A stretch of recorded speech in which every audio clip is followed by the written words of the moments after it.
നമസ്കാരം. ഇപ്പോൾ നമ്മൾ ഈ വീഡിയോ ചെയ്യുന്നത് ആർക്ക് വേണ്ടിയെന്നറിയാമോ? പഠിക്കൽ കൊണ്ടുപോയി കുടമുടയ്ക്കുക അല്ലെങ്കിൽ കലം ഉടയ്ക്കുക എന്ന ഒരു ചൊല്ല് കേട്ടിട്ടുണ്ട്.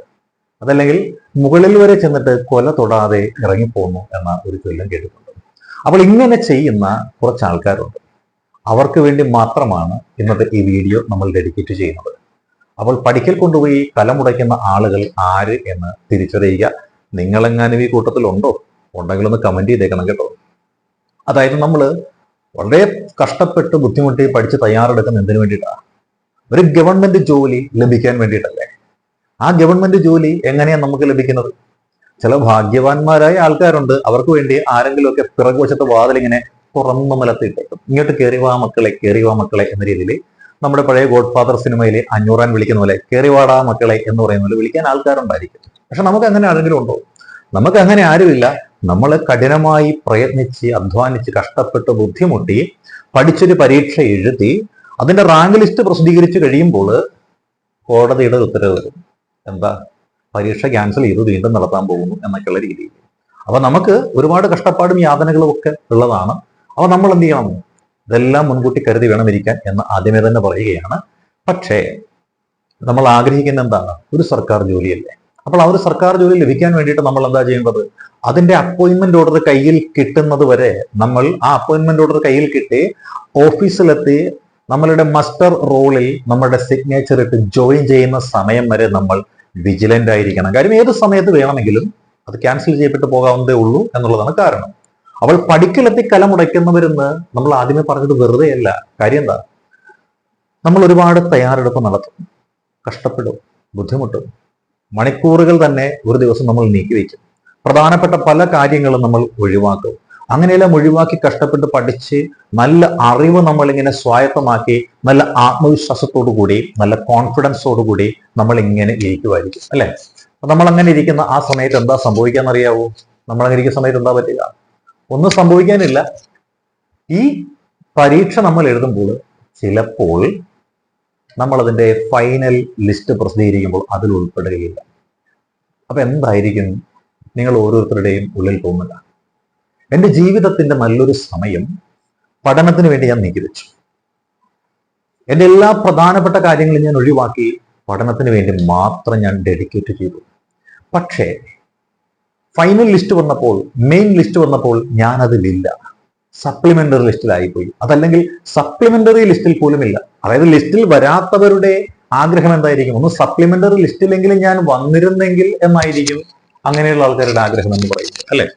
ഞാനൊരു സപ്ലിമെന്ററി ലിസ്റ്റിലെങ്കിലും വന്നിരുന്നെങ്കിൽ എന്നായിരിക്കും ലിസ്റ്റിൽ വരാത്തവരുടെ ആഗ്രഹം. സപ്ലിമെന്ററി ലിസ്റ്റിൽ വന്ന ആൾക്കാരുടെ ആഗ്രഹം എന്തായിരിക്കാം? മെയിൻ ലിസ്റ്റിൽ അവസാന പേരുകാരനായിട്ടെങ്കിലും എന്റെ പേര് അല്ലെങ്കിൽ എന്റെ നമ്പർ ഒന്ന് വന്നിരുന്നെങ്കിൽ എന്നായിരിക്കാം. ഇനി മെയിൻ ലിസ്റ്റിൽ പിന്നിലായി പോയവന്റെ ആഗ്രഹം എന്തായിരിക്കാം? ഞാൻ ആദ്യത്തെ 100 റാങ്കിനുള്ളിൽ വന്നില്ലല്ലോ എന്ന് പറയുന്നതായിരിക്കാം, അല്ലെ? അപ്പൊ അങ്ങനെ നിരാശപ്പെടുവാനായിട്ട് നമുക്ക് ഒരുപാട് കാരണങ്ങളുണ്ട്. അപ്പോൾ ഈ പഠിക്കൽ കൊണ്ടുപോയി കലമുടയ്ക്കുന്ന ആൾക്കാർ ആര് എന്ന് ഏകദേശം നിങ്ങൾക്ക് മനസ്സിലായി കാണും. അതായത് ഈ റാങ്ക് പട്ടികയിൽ എത്തിയില്ല എന്ന മട്ടിൽ ഈ ഷോർട്ട് ലിസ്റ്റിൽ വരുമ്പോൾ മെയിൻ ലിസ്റ്റിൽ ഉൾപ്പെടാതിരിക്കുന്ന ആൾക്കാരാണ്. ഈ ഒരു ഷോർട്ട് ലിസ്റ്റ് വന്നു കഴിയുമ്പോൾ അല്ലെങ്കിൽ ഒരു മെയിൻ ലിസ്റ്റ് വന്നു കഴിയുമ്പോൾ ഇവരാകെ ഡെസ്പായി പോകും. അവർ നിരാശപ്പെടുന്ന കാര്യം എന്തായിരിക്കാം? ഞാൻ ഇനി എങ്ങനെ നാട്ടുകാരുടെ മുഖത്ത് നോക്കും? PSC പഠന തൊഴിലാളി എന്ന് എന്നെ മുദ്ര കുത്തി എൻ്റെ വീട്ടുകാരും എൻ്റെ കുടുംബക്കാരും എൻ്റെ കൂട്ടുകാരും നാട്ടുകാരും എല്ലാം കണക്കാക്കിയിരുന്നതാണ്. എനിക്ക് തന്നെ പ്രതീക്ഷയുണ്ടായിരുന്നു ഞാനൊരു മെയിൻ ലിസ്റ്റിൽ ഉൾപ്പെടുമെന്ന്. പക്ഷെ ഞാൻ ഉൾപ്പെട്ടില്ലല്ലോ. അതുകൊണ്ട് ഞാനിത് നിർത്തി എന്ന മട്ടിൽ എന്ത് ചെയ്യുന്നു? പല ആൾക്കാരും ഈ പഠനം അങ്ങോട്ട് ഒരു പാതി വഴിയിലെ അല്ലെങ്കിൽ ഒരു 3/4 വഴിയിലെ അതല്ലെങ്കിൽ 90% ആ യാത്ര പിന്നിടുന്ന വേളയിൽ ഇതങ്ങോട്ട് ഉപേക്ഷിച്ചിട്ട് പോകും. അവരാണ് യഥാർത്ഥത്തിൽ പഠിക്കൽ കൊണ്ടുപോയി കലമുടയ്ക്കുന്ന ആൾക്കാർ. അതിന്റെ ഉത്തമ ദൃഷ്ടാന്തമാണ് ഇപ്പോൾ വരുന്ന പരീക്ഷകൾ. ഏതൊക്കെയാണ്? സെക്രട്ടേറിയറ്റ് അസിസ്റ്റന്റിന്റെ പ്രിലിമിനറി പരീക്ഷ വരികയാണ്. അതേപോലെ തന്നെ യൂണിഫോം തസ്തികകളിലേക്ക് വേണ്ടിയിട്ടുള്ള civil excise officer, civil police officer, fire and rescue officer മുതലായ പരീക്ഷകൾ വരികയാണ്. 10th ലെവൽ മെയിൻ പരീക്ഷകൾ വരികയാണ്. അപ്പോൾ ഇങ്ങനെ നിരന്തരമായ പരീക്ഷകൾ വരികയാണ്. എന്തിനും പോരാഞ്ഞിട്ട് കേരള അഡ്മിനിസ്ട്രേറ്റീവ് സർവീസ് എന്ന് പറയുന്ന KAS പരീക്ഷയും വരാൻ പോവുകയാണ്. അപ്പോൾ ഈ പരീക്ഷകളുടെ എല്ലാം നോട്ടിഫിക്കേഷൻ വന്ന് അപ്ലൈ ചെയ്യാനുള്ള ടൈം കഴിഞ്ഞു. അതിന് കാത്തിരിക്കുന്ന ആ ടൈമിൽ പരീക്ഷ ഡേറ്റ് ഒക്കെ വന്നിരിക്കുന്ന ആ സന്ദർഭത്തിലാണ് PSC അവരുടെ സ്ഥിരം സ്ട്രാറ്റജി പുറത്തെടുക്കുന്നത്. എന്താണ്? ആ സർട്ടിഫിക്കറ്റ് അപ്ലോഡ് ചെയ്യാനായിട്ട് ആദ്യമായിട്ട് മെസ്സേജ് വിടുക. അപ്പോൾ തന്നെ പ്രതീക്ഷിച്ചിരുന്ന സർട്ടിഫിക്കറ്റ് അപ്ലോഡ് മെസ്സേജ് പ്രതീക്ഷിച്ചിരുന്നത് കിട്ടാതെ വരുമ്പോൾ കുറെ ആൾക്കാർ ഡൗൺ ആവും അല്ലെ. പിന്നെയോ ഇവര് ഷോർട്ട് ലിസ്റ്റ് ഇടും. അപ്പോൾ എന്തായിരിക്കും, മെസ്സേജ് വന്ന കുറെ ആൾക്കാർ ഔട്ടാവും. അപ്പോൾ ഈ ഔട്ടായി പോയ പാവങ്ങളുടെ ചിന്ത എന്തായിരിക്കും?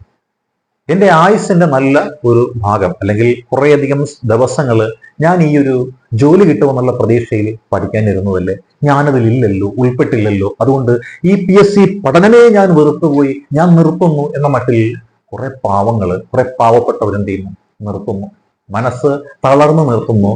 അപ്പോൾ അവർക്ക് സംഭവിക്കുന്നത് എന്താണ്? ഈ വരാനിരിക്കുന്ന 2-3 മാസങ്ങൾക്കപ്പുറം വരാനിരിക്കുന്ന ഒരു പരീക്ഷയ്ക്ക് അവർ അപേക്ഷിച്ചിട്ടുള്ള ആൾക്കാർ, എന്നാൽ ഇവര് പരീക്ഷ എഴുതാൻ പോകാതിരിക്കുമോ? ഇല്ല, ഇവര് പോയി പരീക്ഷ എഴുതും. വീണ്ടും ഇവർ അറ്റപ്പറ്റേറ്റ് വീണ്ടും മിസ്സായി പോകും. എന്നാൽ ഇത്രയും നാൾ നടത്തി വന്നിരുന്ന പഠനം മുടക്കം കൂടാതെ തുടർന്നിരുന്നുവെങ്കിൽ ഈ കുഞ്ഞുങ്ങള് റാങ്ക് ലിസ്റ്റിൽ ചിലപ്പോൾ പെട്ടുപോയേനെ. അപ്പോൾ എന്താ സംഭവിക്കുക? ഇവര് ഈ ഒരു റാങ്ക് പട്ടികയിൽ ഞാൻ ഇല്ലല്ലോ, LDCയുടെയും LGSന്റെയും റാങ്ക് ലിസ്റ്റിൽ ഞാൻ ഇല്ലല്ലോ, ഞാൻ ഒരുപാട് പ്രതീക്ഷിച്ചിരുന്നതാണല്ലോ എന്ന ചിന്തയോടുകൂടി, എന്ന സങ്കടത്തോടുകൂടി കാര്യമായ രീതിയിൽ പഠനമൊന്നും നടത്താതെ ഈ വരാനിരിക്കുന്ന പരീക്ഷ പോയി എഴുതും. ഫലത്തിൽ അവർ ഒന്നും നേടാൻ പോകുന്നില്ല. ഇതാണ് നമ്മൾ പറഞ്ഞ പഠിക്കൽ കൊണ്ടുപോയി കലമുടയുക. കാലങ്ങളായിട്ട് കഷ്ടപ്പെട്ട് പഠിച്ചതും ബുദ്ധിമുട്ടി ത്യാഗം ചെയ്തും നേടിയെടുത്തതുമെല്ലാം വെറും വെള്ളത്തിലായി പോകുന്ന അവസ്ഥ.